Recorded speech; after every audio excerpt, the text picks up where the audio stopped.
Okay, so we redid the braking system on the entire car. I polished all the wheels, and now the last step is to get new drag radials on the rear. So when we ordered these tires, we had to actually make two separate shipments.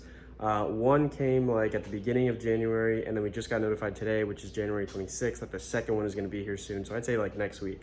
So since there's no rush, I'm just gonna get one tire in the back of the C5 and then the actual full assembly, I think in the front, or I don't know, I'll switch that around.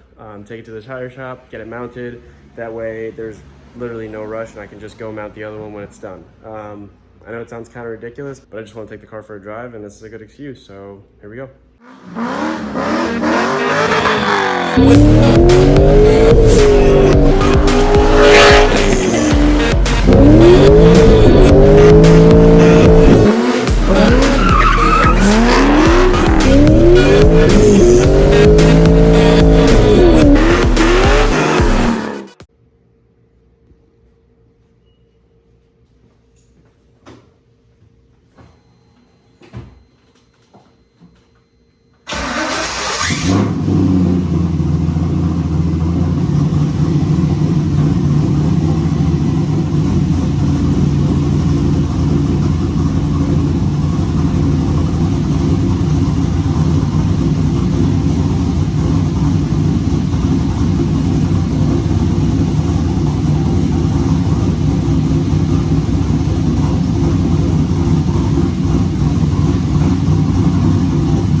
All right.